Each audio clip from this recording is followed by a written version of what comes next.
Number নামাজ ভেঙে যাওয়ার কারণ নামাজের ভিতরে কথা বলা। নামাজে দাঁড়ানোর পরে সম্পূর্ণ রকমের কোনো ধরনের কথাবার্তা, গাল গল্প, সমস্ত কিছু নিষেধ। কোনো ব্যক্তি যদি নামাজের মধ্যে দাঁড়ানোর পরে কোনো রকম কথাবার্তা বলে ফেলে তার নামাজ ভেঙে যাবে। ঠিক তদ্রূপভাবে 3 নম্বরে কোনো লোককে সালাম দেওয়া। নামাজের মধ্যে রয়েছেন আপনি, আপনার পাশ দিয়ে আপনার গুরুজন, আপনার উস্তাদ বা সম্মানিত কোনো ব্যক্তি, কোনো অফিসার যাচ্ছে, আপনি নামাজ থেকে তাকে সালাম দিয়ে দিলেন, আপনার নামাজ শেষ হয়ে যাবে। এই জন্য বলা হয়েছে নামাজে থাকা অবস্থায় কাউকে সালাম দেওয়া যাবে না। যদি কোনো ব্যক্তি কাউকে নামাজরত অবস্থায় কাউকে সালাম দেয়, তাহলে ওই নামাজরত ব্যক্তি সেই নামাজ অবস্থায় সালাম দেওয়ার কারণে তার নামাজটা ভেঙে যাবে। ঠিক তদ্রূপভাবে সালামের উত্তর দেওয়া। আপনি নামাজরত অবস্থায় রয়েছেন, আপনার পাশ দিয়ে অন্য কেউ যাচ্ছে, আপনার জুনিয়র, আপনার অধীনস্থ কেউ, সে আপনাকে সালাম দিল, আর আপনি নামাজরত অবস্থায় বললেন ওয়ালাইকুম আসসালাম। নামাজে থাকা অবস্থায় সালামের উত্তর দিয়ে দিলেন। এতে করে কি হবে? নামাজটা ভেঙে যাবে। নামাজরত অবস্থায় যেরকম সালাম দেওয়া যায় না, নামাজরত অবস্থায় সালাম গ্রহণও করা যায় না। উভয়টাই নামাজ ভঙ্গের কারণ। ঠিক তদ্রূপভাবে নামাজ ভঙ্গের 19টা কারণের মধ্যে 5ম নম্বর কারণ হলো নামাজে দাঁড়ানোর পরে ও আহ এরকম শব্দ করা। কোনো ব্যথা বা কোনো অসুস্থতার কারণে নামাজে দাঁড়ানোর পরে আপনি ও বা আহ এরকম অস্বস্তি বোধ করতেছেন, যার কারণে দেখা যায় আপনি এরকম কষ্টের শব্দ করতেছেন।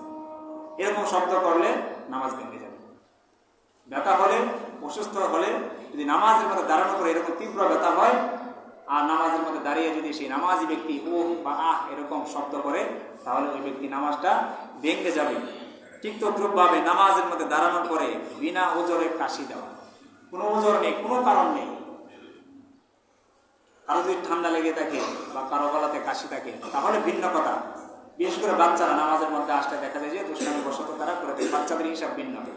কিন্তু প্রাপ্তবয়স্ক মানুষ যার উপরে নামাজ ফরজ, সে যদি নামাজে অংশগ্রহণ করার পরে কোনো কারণ ছাড়াই অযথায় কাশি দেয় নামাজের মধ্যে, তাহলে তার নামাজটা ভেঙে যাবে। নতুন করে আবার নিয়ত করে তার নামাজটাকে পড়তে হবে। এই জন্য কোনো কারণ ছাড়া, কোনো ওজর ছাড়া নামাজের মধ্যে অযথায় কাশাকাশি করা যাবে না। কাশি দিলে নামাজ ভেঙে যাবে।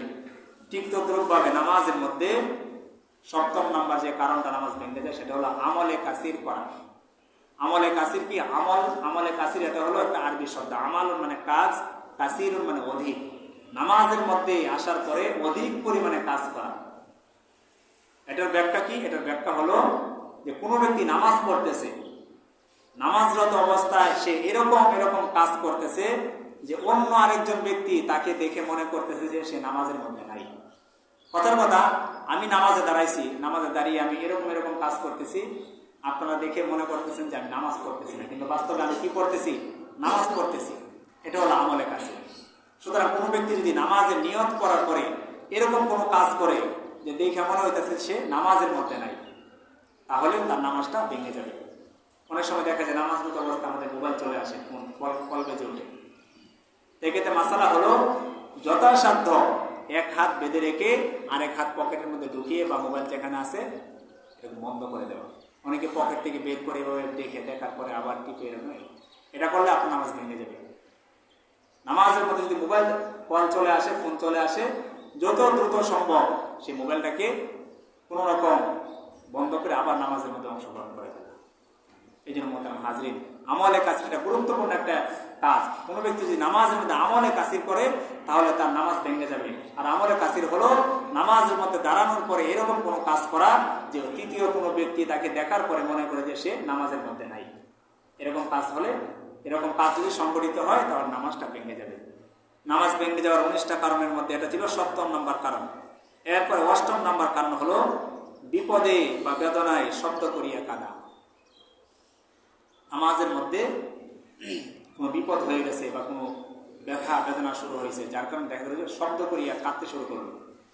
একটা হলো তো জাহান্নামের ভয়, কবরের আযাবের ভয়, যেটা বাইতুল্লাহ শরীফের মধ্যে হয়। কারণ তারা তো সবাই আরবি বুঝে। যখন ইমাম সাহেব কোরআনে আয়াত তেলাওয়াত করে যখন জাহান্নামের আলোচনা আসে, তখন দেখবেন যে 1 মিনিট, 1.5 মিনিট, আধা মিনিট কোরআন তেলাওয়াত বন্ধ হয়ে যায়। ইমাম সহ মুসল্লিরা কাঁদতে শুরু করে।